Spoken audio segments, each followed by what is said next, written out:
नमस्कार, good morning, good evening, good afternoon, जय श्री राम, सत श्री अकाल, सभी को आदाम। आज शुरू करते हैं हमारे इस YouTube channel Rajasthan GK by SG sir पर, जो हमारा चल रहा था मध्यकालीन राजस्थान के इतिहास के तहत मेवाड़ राजवंश। और मेवाड़ राजवंश के अंतर्गत हमने अगले वाले वीडियो में जो है रावल शाखा से संबंधित सभी शासकों का अध्ययन कर लिया था। आज हम पुनः अध्ययन करेंगे जो सिसोदा शाखा है उनसे संबंधित शासकों का आज अध्ययन करेंगे। और अध्ययन कौन कौन से शासकों का करेंगे उसका मैं एक सूत्र बता देता हूँ शुरुआत में आपको। उस सूत्र के द्वारा जो हम 5-6 शासक हैं उनको एक मैंने सूत्र में पिरोया तो आपको कंटिन्यू वो शासक याद हो जाएंगे। सूत्र हैं, याद रखना, देखो लिख भी रहा हूँ और बोल भी रहा हूँ तो ध्यान कर लेना। सूत्र भी बिल्कुल ही नाजुक सूत्र है, हाथ लगाते वो टूट जाए, यानी आपके हृदय में समा जाए ऐसा सूत्र है। सूत्र है कि हमीर ने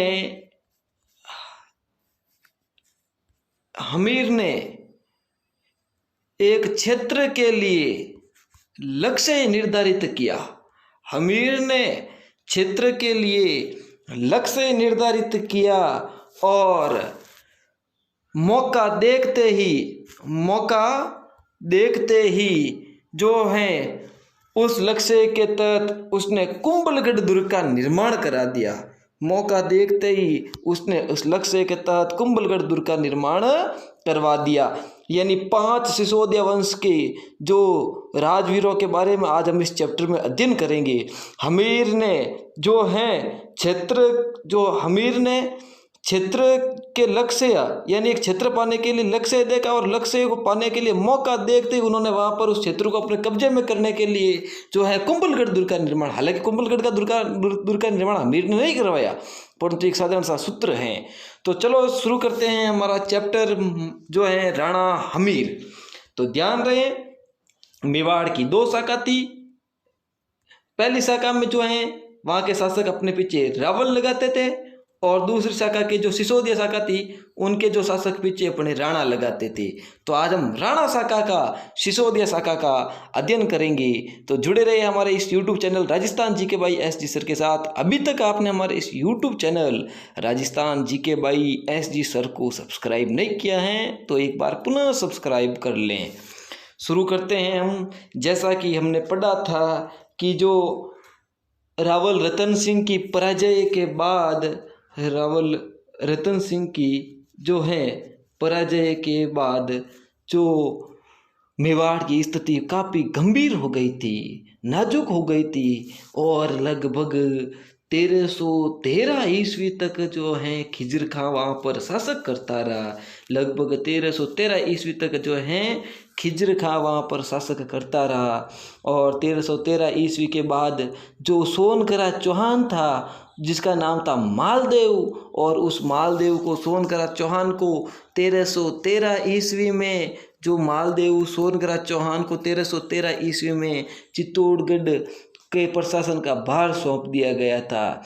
इसी बीच बात करते हैं हम 1326 की। तो 1326 के लगभग हमीर देव सिसोदिया मालदेव के पुत्र जैसा, यानी जयसिंह को, जो मालदेव के पुत्र के जैसा जो जयसिंह को पराजित कर मेवाड़ का जो है महाराणा बन गया था। मालदेव के पुत्र जैसा था, उसने जयसिंह को पराजित करके मेवाड़ का क्या बन गया था, वो बन गया था, शासक बन गया था।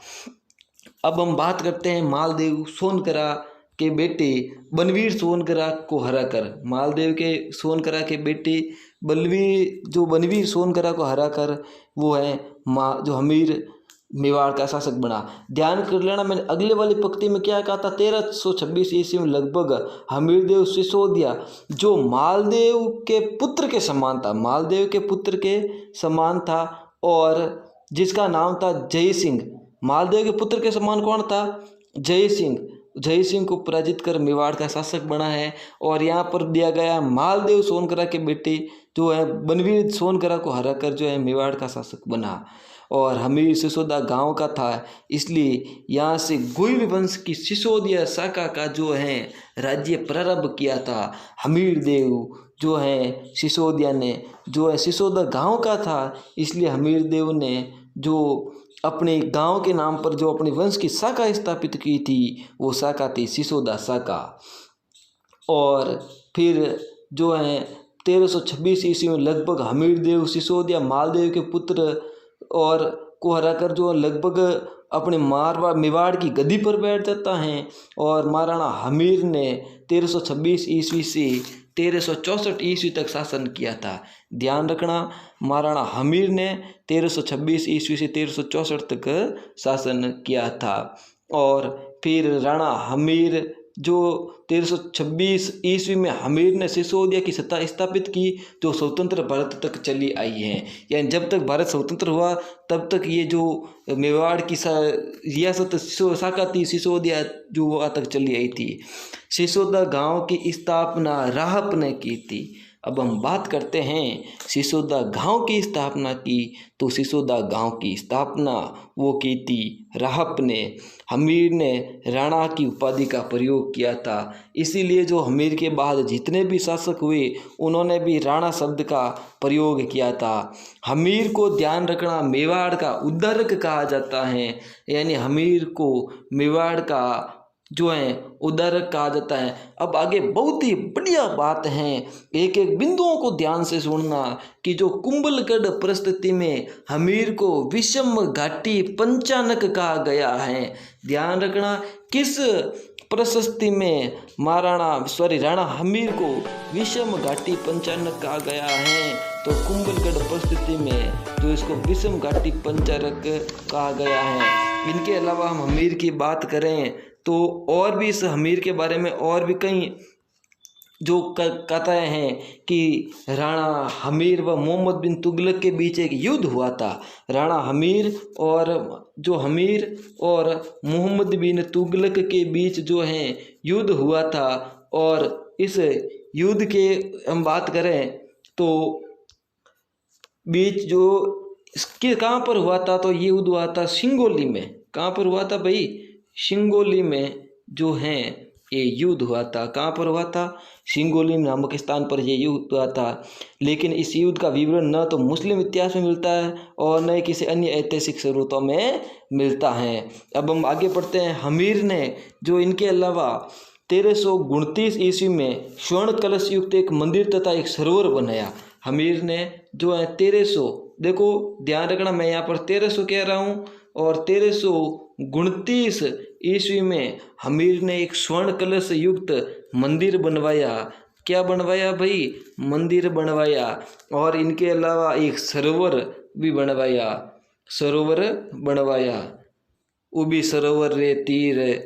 हाँ, ओझा के अनुसार, ओझा कौन? गौरी शंकर ओझा के अनुसार यह मंदिर अन्नपूर्णा का होना चाहिए। इस मंदिर का उल्लेख मोकल जी के शिलालेखों में भी मिलता है। अब हम बात करते हैं कि हमीर की उपलब्धियां के कारण, जो हमीर ने अनेक उपलब्धियां हासिल की थी, उन्हीं उपलब्धियों के कारण हमीर को रसिक पीरियड में हमीर को जो है वीर राजा कहा गया है। एक ग्रंथ है रसिक पीरियड ग्रंथ जो है कि टीका में उसको वीर राजा कीर्ति स्तंभ परिस्थिति में इनको हमने पढ़ा था कि जो है विषम घाटी पंचानक कहा गया है। हमीर ने चित्तौड़ में बरवड़ी माता का मंदिर बनवाया।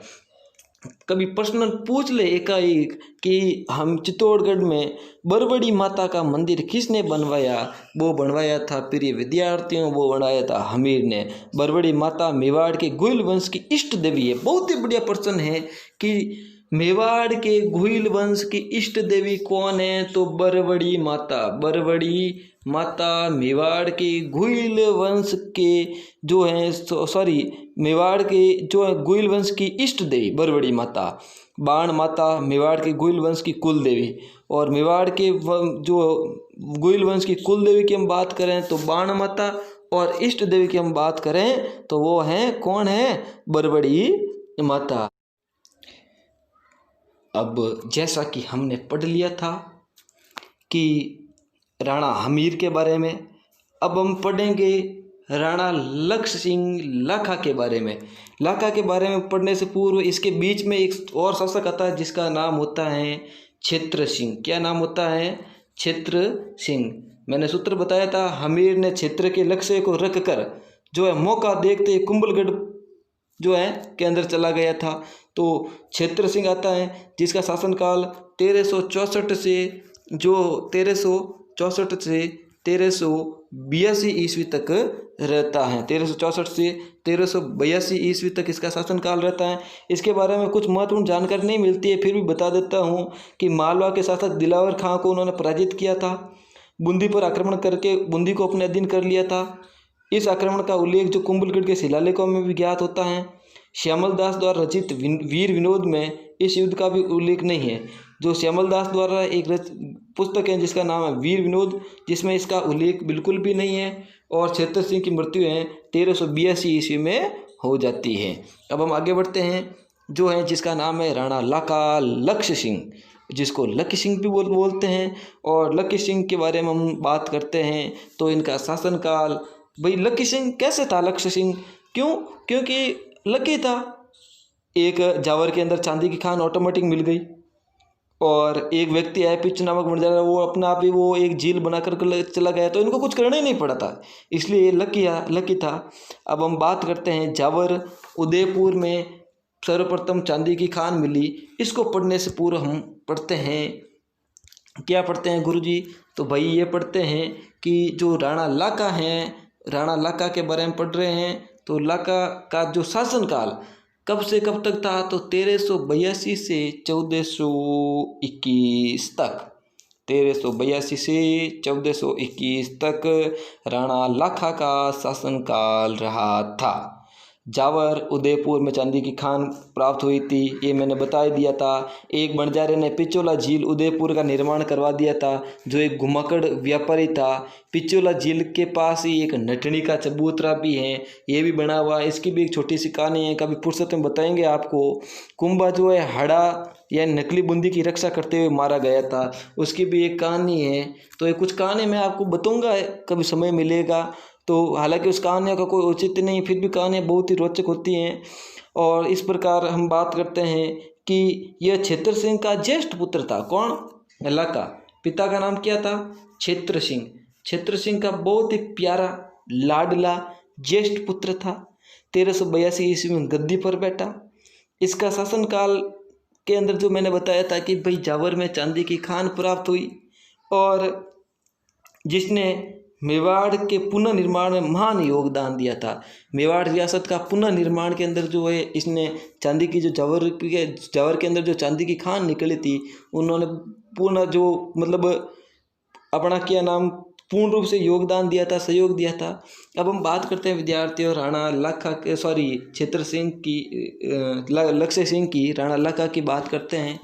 तो लाखा को जो है लाखा को है जो वृद्धावस्था में मारवाड़ के रणमल राठौड़ की बहन जो हंसाबाई से विवाह हुआ था। किससे हुआ था? हंसाबाई। कहाँ की थी हंसाबाई? कहाँ की थी? मारवाड़ के राठौड़ों की। जो राठौड़ जिसका नाम था रणमल राठौड़ की बहन, मारवाड़ के रणमल राठौड़ की बहन थी। कौन? हंसाबाई। इनके साथ इनका विवाह हो गया। और विवाह के पीछे भी एक कहानी है कि नारियल तो किसी और को भेजा गया था, और वो नारियल पहुंच गया था इसके पास, लाका के पास। अब लाका ने कहा कि मैं तो वरद दूँ, फिर भी उन्होंने उस नारियल को स्वीकार कर लिया, और फिर वो शादी हो गई थी। और उदयपुर का जो आकर्षण जो पिचोला झील का निर्माण के समय एक बंजारे ने करवाया था। अब हम उदयपुर की जो आकर्षक पिचोला झील है उसका निर्माण जो लाका के समय, किसके समय?